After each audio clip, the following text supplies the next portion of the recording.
Mga kabida, sa magandang oras sa lahat at welcome po sa aking channel. Gusto ko lang pong pag-usapan ito hong nangyaring pagdinig po kahapon ng TRICOM diyan po sa House of Representatives, mga kabida. Marami yung highlights na nangyari po kahapon, mga kabida. Although yung sentro po ng investigasyon ay doon po sa mga vloggers. Okay, mostly mga Duterte vloggers po Okay, about sa fake news and disinformation po, mga kabida. Pero iset aside natin yung mga vloggers, gusto ko lang pagtuunan ng pansin yung sorpresang inilabas na video, Kasi kahit na ako nasorpresa ako kahapon How much more siguro yung nakanood po ng buong hearing po kahapon, po, mga kabida. Okay? Kasi alam naman po natin na yung video na yon meron na pong investigasyon ng NBI, at maging yung mga independent investigators and examiners, po. At according to them, fake news, fake video, hindi ho daw si Pangulong Marcos yun. Alright? Nagmukha kasing si Pangulong Marcos yung video because in-enhance daw, mga kabida. Pero hindi ho daw si Pangulong Marcos yun according to the result of the investigation ng National Bureau of Investigation po, mga kabida. Po. Kaya hindi na nga pinatulad po ng Malacanang yung issue na yan, Kahit na may mga nag-attempt, mga kabida, na itanong yan, update patungkol dyan, pero ayaw na pong patulan kasi yun nga, napatunayan na po ng NBI na fake, okay? Hindi si Pangulong Marcos yung nasa video na yun, po. Pero nabigla lang po tayo kahapon, okay? Ako nga nabigla, how much mo yung iba, Okay? Kung bakit po inilabas po yun, ibinalik. Okay?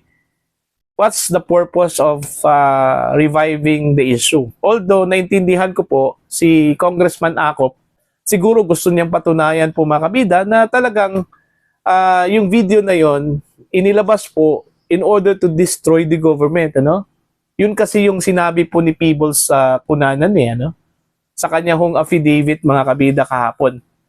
Kasi to refresh your mind, ito kasing si Peebles, ipinatawag po ng TRICOM yan, okay, para mag-testify doon po sa nangyari doon po sa Hong Kong, Kasi doon sa Hong Kong, kabilang po itong si Peebles, okay, way back July 7, 2024 ata yun, Kung saan po ay nagtipon-tipon yung mga Duterte supporters doon para sa isa pong maisog rally, po, mga kabida.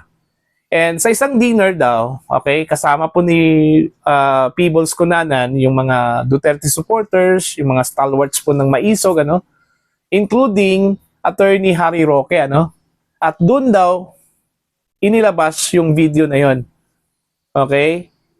And then yun nga, siguro ang purpose lang po ni Congressman Acop is to prove na meron pong ganung galawan, na gusto pong pabagsakin itong gobyernong ito sa pamamagitan po ng paglabas po ng video na ang sinasabi po nila si PBBM daw yun na gumagamit po ng illegal substance, mga kabida. So, yun po. Marami lang nagtataka talaga kahapon kung bakit po ibinalik po yun, Kasi gaya ng sinabi ko po kanina, matagal na po yun, Inilibing na ata yun ng buhay. Okay, 6 feet below the ground. Baka nakalimutan na nga ata yan ng mga tao, ngayon, na-refresh yung mind. So, biglang nagkaroon po ng mga questions sa kanila pong isip, Alright? Totoo ba kaya yun? Parang ganun ba, Diba? Hindi nag-isip kung sino man yung nag-allow, kasi hindi naman po kasalanan siguro ni Congressman Acop, ang gusto lang talaga niya is, kasi party kasi yun sa fake news Yun sa kanilang iniimbestigahan, mga kabida, Okay, pero hindi nila na-foresee yung effect. Kasi mas lalong nakakasira yun kay PBBM, Mas lalong, kumbaga, dumagdag doon po sa medyo alanganing ratings ano ni PBBM po ngayon, mga kabida. 'Di ba? Kaya nga dami hong mga naglalaro sa isip po after the showing of that video. Okay? Na baka po meron ngang rason kung bakit po inilabas 'yon, ano? Plus, eto pa. I don't know kung coincidence po ba ito, mga kabida, no? Same day ha, kahapon.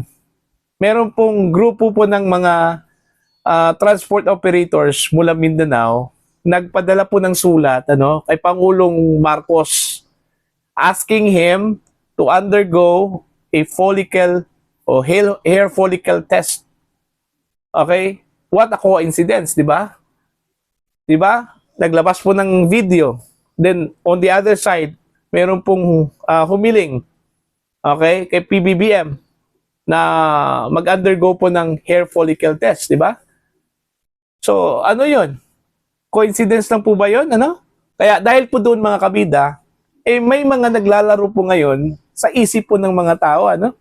Na baka po meron pong nag-orchestrate, parang ganun ba, no?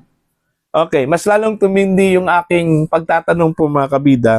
Nung nabasa ko po itong post po ni Teo Moreno, ano? Actually, posted ito 1 day ago, ano, sa kanyang Facebook page. After sa hearing po ng TRICOM, ano, pinost po ito ni Teo Moreno. Anong pong sabi po ni Teo Moreno po dito, ano? Ito po. I think there is a reason why the Polvoron video was shown in the TRICOM hearing today. Kahapon po yun, ano? Okay? Nakalimutan na sana pero biglang binalik. There is something wrong. Good luck, PBBM. Ayun. Anong ibig sabihin po ni Teo Moreno doon sa kanyang sinabi na there is a reason, okay? Kung bakit inilabas yung video. Okay? At sa palagay po niya, there's something wrong. At ginudlak po niya itong si BBM. Alright? Anong sa tingin po ninyo, mga kabida? Meron kayang nasa likod ito hong magkasunod po na insidente kahapon, ano? Itong paglabas po ng video at saka ito hong hingi po ng grupo po ng mga transport operators mula sa Mindanao kay Pangulong Marcos to undergo a hair follicle test. Okay?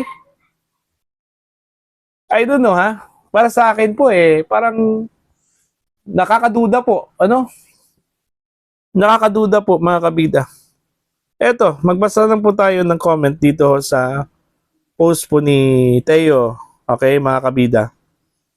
Kasi, nung nagbasa ako kahapon, actually, dami hong nag-comment, no? Actually, sa mga nag-react po dito sa post po ni Teo Moreno po, mga kabida, yung reaction lang is 11,000. Tapos 976 comments and 409 shares, ano?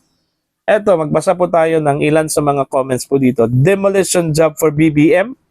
Sabi po ni Teo Moreno, no? Dito sa comment section. Alright. True? Are they secretly? Really? Okay.